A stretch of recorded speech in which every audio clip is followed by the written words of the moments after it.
말씀을 중심으로 옛 것과 새 것 이런 제목으로 하나님 말씀을 전해드리겠습니다. 나이가 제법 먹은 사람들이 좀 듣기 싫어하는 말이 있습니다. 무슨 말이냐 하면은 아유 왜 그러십니까 꼰대같이 하는 이 꼰대라는 말, 이 말 좀 듣기 싫어합니다.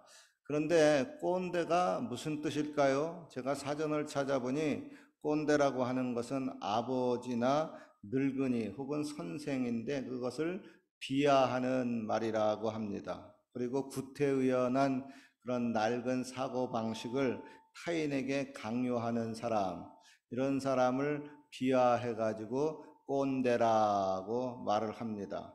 그런데 꼰대라고 하는 말의 그 어원이 도대체 어디서 나왔을까? 제가 좀 찾아봤습니다. 두 가지 설이 있습니다. 첫째는 번데기, 번데기 아시죠? 젊은 사람 모르나? 이거 번데기 어떻게 설명해야 되나?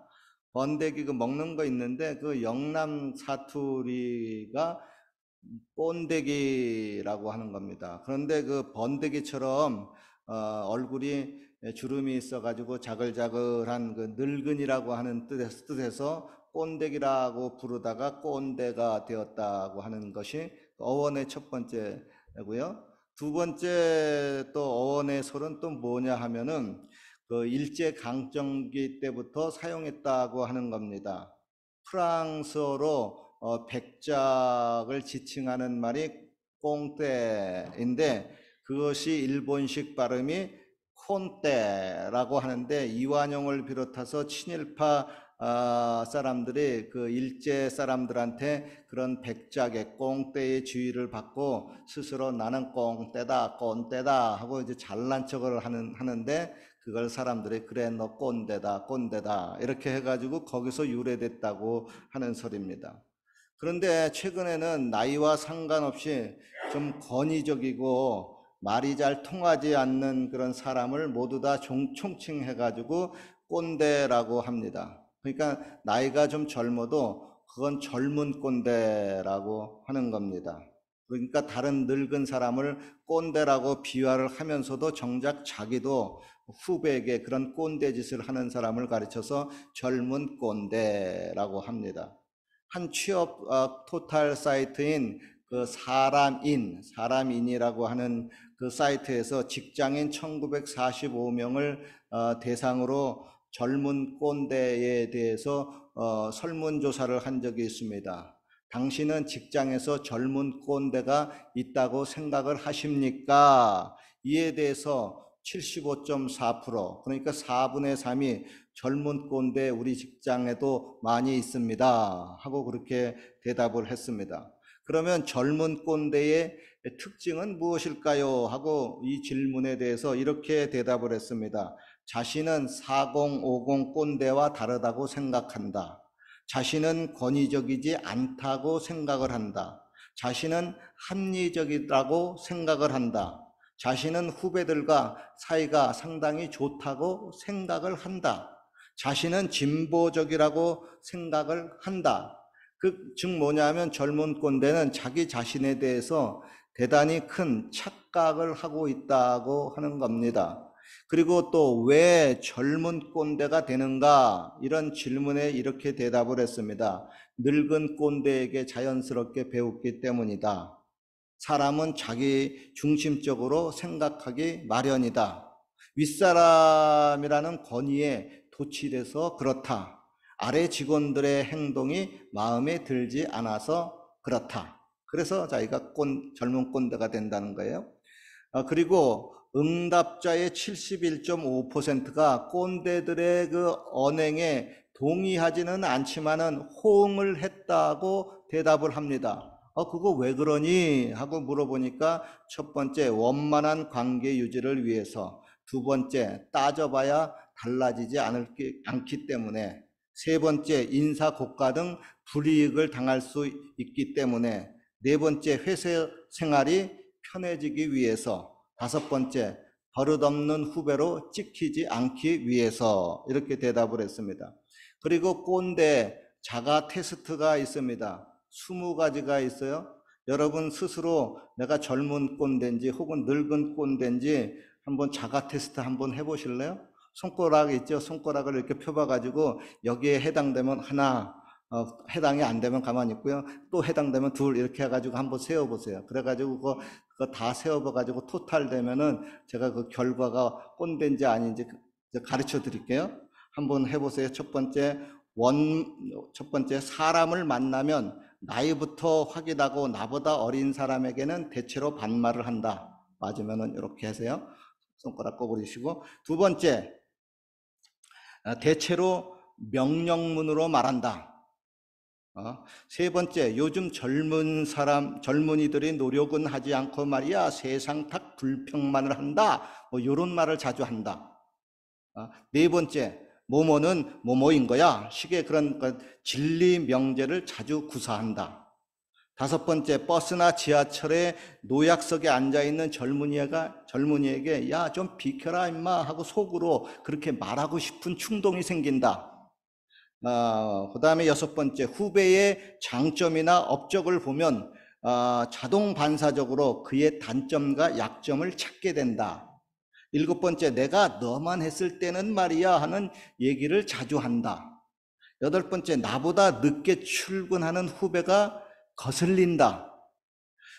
고위공직자나 대기업 간부 혹은 유명 연예인과 같은 그런 사람이 나하고 즉 개인적인 인연을 자주 얘기하게 된다. 열 번째, 커피나 담배를 알아서 대령하지 않거나 회식 자리에서 삼겹살을 알아서 굽지 않아 가지고 나를 움직이게 만드는 후배가 불쾌하다고 생각된다. 11번째, 낯선 방식으로 일하고 있는 후배에게 제대로 일하는 법을 알려준다. 12번째, 자유롭게 의견을 얘기하라고 해놓고 나중에 보면 내가 먼저 답을 제시하고 있다. 13번째, 옷차림이나 인사 예절도 근무와 연관된 것이므로 그것을 지적하게 된다. 14번째, 내가 한때 잘 나갔던 사람이었던 것을 사람들에게 알려주고 싶은 마음이 든다.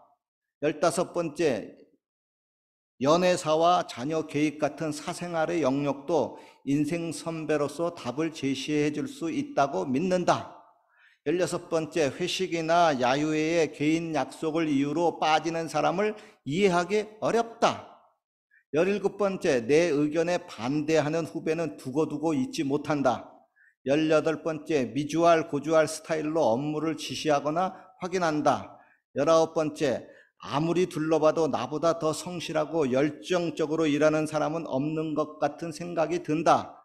20번째, 아이들에게도 배울 것이 있다는 원론에는 동의하지만 실제로 뭘 배워본 적은 없다. 배울 생각도 없다. 자, 이게 20번째 다 했어요. 한번 체크해 보니까 어떻습니까? 보기보다는 자기도 젊은 꼰대 측에 속해가지고 좀 놀라지는 않는가 모르겠어요. 이에 대해서 평가는 이렇습니다. 0개서부터 3개. 당신은 성숙한 어른입니다. 가로 열고 꼰대 아님. 4개에서부터 7개. 꼰대의 맹아가 싹트고 있습니다. 8개에서부터 15개. 꼰대 경보 발령. 16개서부터 20개 자숙이 필요합니다. 자, 이 설문조사는 결론적으로 이렇게 맺고 있습니다. 멘토와 꼰대는 종이 한 장 차이일 수 있다. 후배 입장에서 원하지 않는다면 아무리 좋은 조언도 잔소리가 될 뿐이다. 조언은 내용 못지않게 전달하는 방식이나 타이밍이 굉장히 중요하다. 지나친 참견보다는 상대에 대한 존중과 배려를 바탕으로 당사자가 필요할 때까지 기다려주는 것이 바람직하다. 뭐 이렇습니다. 오늘 서론이 여기까지입니다. 서론이 되게 길죠? 자, 본론으로 들어가 가지고 오늘 설교 제목은 새 것과 옛 것입니다. 여러분, 새 것이 더 좋을까요? 옛 것이 더 좋을까요? 이 질문은 뭐 제가 했지만은 잘못된 질문입니다. 왜냐하면 새 것과 옛 것 중에서 좋은 것이 있을 수가 있고 또 나쁜 것이 있을 수가 있기 때문입니다. 그리고 각자의 취향에 따라서 또 혹은 시대적 그 유행에 따라서 혹은 어떻게 보느냐 하는 그 관점에 따라서 옛 것과 새 것의 좋은 점이 달라질 수가 있습니다. 새 것이 좋은 것 중에는 어떤 것이 있을까요? 새 옷 좋겠죠? 새 신발, 뭐 새 컴퓨터, 새 스마트폰, 새 집, 새 차, 새 가구, 뭐 이거 새 것 좋겠죠? 그러나 반면에 옛 것이 더 좋은 것이 있습니다. 대표적으로 무엇이 좋죠? 골동품. 골동품은 옛날이 될수록 오래될수록 더 가치가 많이 나갑니다. 그리고 예수님도 말씀하신 바 묵은 포도주를 마시고 새 것을 원하는 자가 없나니 이는 묵은 것이 좋다 함이니라. 술 오래될수록 years 연도가 많이 나가는 경우일수록 더 좋은 술의 가치가 있는 경우가 많습니다. 그리고 또 옛 것이 더 좋은 것 중에 무엇이 있을까요? 옛 친구 좋지 않습니까? 또 올해 내가 살았던 옛 고향, 그리고 오래 있었던 그 고국, 이거 좋지 않겠나 모르겠어요. 그리고 여러분 중에 혹시 집이나 어떤 가구를 고를 때 어떤 스타일을 더 좋아합니까? 앤티크, 옛날식 스타일을 더 좋아합니까? 혹은 모던, 현대식 스타일을 더 좋아합니까? 앤티크, 옛날식 좋아하시는 분 한번 손 들어보세요. 여기는 없네요. 현대식 좋아하시는 분. 앤티크 좋아하시는 분. 앤티크 좋아하시는 분 몇 있네요. 예. 저는 어떤 스타일 좋아할 것 같습니까? 저는 초현대식 좋아합니다. 가구나 집은 초현대식 좋아해요. 그래서 어떤 이렇게 마트에 가가지고 계산대 보면은 잡지들이 이렇게 있잖아요. 그러면 앤티크 스타일 나온 거 있고 현대식 있으면 앤티크는 안 봅니다. 현대식 요즘 어떻게 짓나 하고 이렇게 자주 살펴봅니다. 그리고 여러분 혹시 음악이나 의상, 옷 같은 거 고를 때는 어떻습니까? 옛날의 상태로 돌아가거나 과거의 것을 그리워하여 그것을 본뜨려고 하는 복고풍 스타일을 더 좋아합니까? 아니면 최신식, 현대식 것을 더 좋아합니까? 음악이나 이런 의상 같은 경우에. 요즘은 한국에 보면 트로트가 다시 유행합니다. 트로트는요, 정형화된 그 한국 민요의 영향을 받은 대한민국의 그 음악 장르입니다. 이 음악 장르는 트로트는 새 것이 아니라 그것은 옛 것입니다. 그런데 요즘 한국 사람들 보면은 그 트로트 뭐 임영웅 되게 빠져가지고 되게 좋아하더라고요. 그리고 여러분 발라드는 어때요? 발라드 역시 서양 그 중세 시대의 음악 장르입니다. 이것도 새 것이 아닌 옛 것입니다. 특별히 그 발라드 중에는 남녀 간의 사랑을 주제로 한 그런 감성적인 노래가 많습니다. 그래서 요즘도 그런 그 부드러운 감미로운 발라드풍의 음악을 좋아하시는 분들도 좀 있어요. 그리고 연세가 뭐 저처럼 좀 드신 분들은 뭐 대부분이 경우가 그렇듯이 옛날 자기가 살던 시절의 그 노래들 70, 80 시대의 그 팝송을 들으면은 감회가 좀 새롭습니다. 그런데 이제 예수님 믿고 이제 은혜를 세게 받아가지고 찬송가를 부르면 어떨까요? 찬송가 막 은혜 세게 받고 부르면 뭐 트로트고 뭐고 발라드고 뭐 옛날에 70, 80 팝송이고 다 저리 가랍니다. 그냥 찬송이 너무 좋습니다. 할렐루야. 그래가지고 막그 찬송을 부르면 그것도 좀 많이 암송해가지고 한 1시간 이상씩 그것도 뭐 야외에 나가가지고 또 밤중에 막 산 꼭대기에 올라가가지고 내려다보고 막 찬송을 막 이렇게 보면 마음이 막 뿌듯해지고 굉장히 좋아집니다. 그리고 여러분 아시다시피 찬송가에 실려 있는 그런 그 유명한 찬송곡은요, 대부분 옛날 찬송입니다. 그런데 오늘날에도 여전히 그 옛날 찬송가지만 나에게 감회가 굉장히 새롭게 다가옵니다. 그죠? 뭐 대표적인 곡 중에 뭐가 있을까요? Amazing Grace 있잖아요. 그죠? Amazing Grace, how sweet the sound that saved a wretch like me. I once was lost, but now am found. But bright, but now I see. 할렐루야. 여러분들도 혼자 불러보고 싶은 목사님 되면 이렇게 단위에서 불러볼 수 있습니다. 자, 그런데 이렇게 노래 부르면 찬송가 참 너무 좋아요. 그죠? 자, 그런데 이렇게 그 노래 부르는 것뿐만 아니라 그 성경 같은 경우에는 어때요? 성경은 구약하고 신약으로 되어 있지 않아요? 즉, 옛 언약과 새 언약입니다. 옛 언약과 새 언약 둘 중에서 뭐가 더 좋습니까?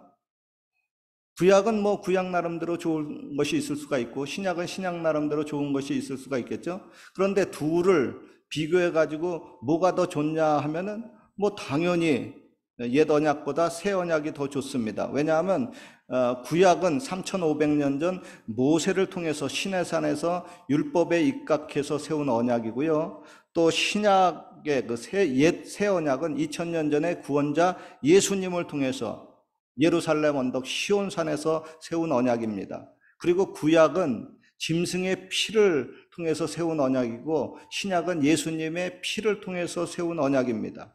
그리고 구약은 율법을 행하느냐 마느냐에 따라서 개인의 운명이 좌우되고 나라의 흥망성쇠가 좌우됩니다마는 신약은 하나님의 은혜와 긍휼과 자비와 사랑이 강조가 됩니다.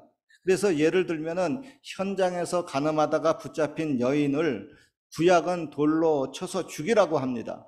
그러나 예수님은 너희 중에 죄 없는 자가 돌로 쳐라. 나도 너를 정죄하지 아니하노라 하고 살려줍니다. 그러니까 구약의 잣대로 하면은 저와 여러분들 중에서 죽을 사람들이 상당히 많습니다. 그러나 신약이기 때문에 저와 여러분들이 계속 용서를 받고 여전히 은혜 속에 살아가고 있습니다. 그렇다고 여러분, 신약 시대에는 뭐 죄를 지어도 괜찮고 구약 시대에는 죄를 지으면 죽는다, 뭐 이런 것이 아닙니다. 오히려 신약 시대의 계명이 구약 시대의 계명보다 더 엄격한 것도 있습니다. 예를 들면은 구약 성경의 그 레위기 19장 18절에 보면은 원수를 갚지 말며 동포를 원망하지 말며 이웃 사랑하기를 내 몸같이 하라. 이거 구약의 말씀이에요. 그런데 이것에 대해서 예수님은 뭐라고 말씀하고 있냐면 내 이웃을 사랑하고 내 원수를 미워하라고 하였는 것을 너희가 들었으나 나는 너희에게 이르노니 너희 원수를 사랑하며 너희를 핍박하는 자를 위해서 기도하라 그랬습니다. 보세요. 구약은 이웃만 사랑하라고 했지만 신약에서는 원수까지도 사랑하라고 했습니다. 그리고 구약은 간음하지 말라고 하지만 신약에서는 여자를 보고 음욕을 품는 자마다 마음에 이미 간음하였느니라고 했습니다. 즉 구약에서는 실제 그 사람의 그 죄의 행동이 이루어져야만 그것을 죄로 지정을 하지만은 신약에서는 마음으로 이루어지는 음욕도 간음죄로 보고 있습니다.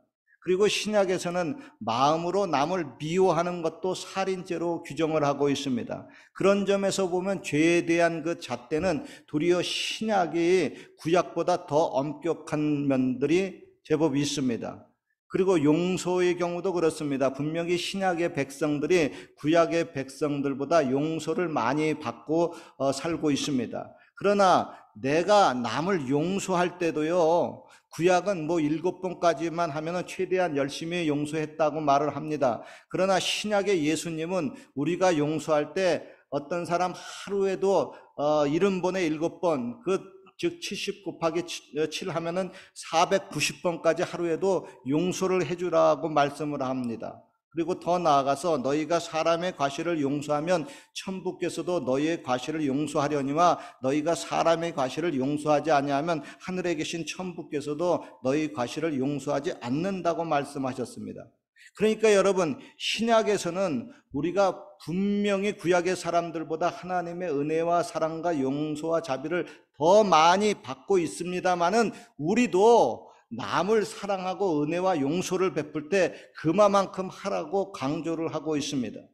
그리고 구약시대는 일반 백성들이요 전도를 못하는 것에 대해서 그렇게 크게 정죄하지 않습니다. 그런데 신약시대에 와서는 우리가 복음을 전하는 것, 전도하지 못하는 것, 이것에 대해서 엄격하게 경고를 하고 있습니다. 그리고 복음 전하는 것이 예수님의 가장 큰 명령이고 유언 중에 유언입니다. 복음을 부끄러워하고 전도하는 것을 부끄러워하면은 예수님이 이 땅에 올 때 그를 부끄러워한다고 말씀하고 있습니다. 즉 우리 편에서 보면은 신약이 구약보다 좋지만 그렇다고 구약이 다 또 나쁜 것은 아닙니다. 한자어에 보면은 옹고지신이라는 말이 있습니다. 이 말의 원문은 이렇습니다. 온고이지신 가위위사이. 이를 해석하게 되게 되면 옛것을 알고 새것을 알면은 남의 스승이 될 수 있다. 뭐 공자와 알립니다. 공자님 말씀이. 그런데 여기에 대해서 오늘 본문에 예수님도 말씀합니다. 그러므로 천국의 제자된 서기관마다 새 것과 옛 것을 그 곳간에서 내어오는 집주인과 같으니라 그랬습니다. 여러분, 모세의 제자들인 서기관과 바리새인들은 옛것인 율법은 좀 깨달아 알고 있습니다. 그러나 더 중요한 것, 새 것, 즉 예수님을 통해서 주시는 신약의 복음은 깨닫지를 못했습니다. 그래서 그들은 옛것을, 모세를 위한다고 하면서 새 것인 예수님을 잡아 죽이고 말았습니다. 그러나 예수님이 제자인 천국의 서기관이 된 저와 여러분들은 구약도 깨닫고 신약도 깨달으라고 하는 겁니다. 그래서 구약의 진리도 깨닫고 전해주고 신약의 진리도 깨닫고 전해주고, 그래서 남을 가르칠 수가 있다고 하는 겁니다. 그런데 요즘은 이제 신신학이라고 하는 것입니다. 그냥 새로운 신학이라고 하니까 이거 뭐 최신 학문이니까 더 좋겠지 그렇게 생각을 하는데 그게 아닙니다. 이 신신학이라고 하는 것은 성경에서 틀린 것을 찾겠다고 시작한 신학입니다. 즉 성경을 인간의 이성과 잣대로 비판을 하는 겁니다. 그러다 보니까 성경에요, 뭐 믿지 못할 것이 많이 있습니다. 이성으로 뭐 동정녀 탄생도 믿지 못하겠고, 뭐 애굽에서 나온 이스라엘 백성들이 뭐 홍해를 뭐 갈른 그 기적을 본 것도 믿지 못하겠고, 뭐 보리떡 뭐 물고기 2마리 보리떡 5개로 5,000명을 먹이고 뭐 12강줄이 남은 그런 오병이어의 기적도 믿지 못하겠다고. 그러니까 자기가 믿음이 없어가지고 믿지 못하는 것을 전부 다 성경이 잘못됐다고 오류라고 하니까 결국 성경은 하나님의 그 말씀이 아니라 세상적인 틀린 그냥 꼰대들의 책이라고 그냥 하는 겁니다. 그냥 셰익스피어 그냥 고전처럼 그런 책이라고 하는 겁니다. 그러니까 이건 뭐 사탄의 신학이죠. 그 신신학을 우리가 이렇게 보게 되면 에이 사탄아 물러가라 하고 외치게 됩니다. 반면에 여러분, 보수주의 신학이라는 것이 있습니다. 보수주의라고 하는 것은 글자 그대로 새 것이 아니라는 뜻입니다. 옛날의 전통의 그 진리를 지킨다는 겁니다. 그러면 이것이 새 것이 아니고 옛 것이니까 좋지 않고 틀리다고 하는 겁니까?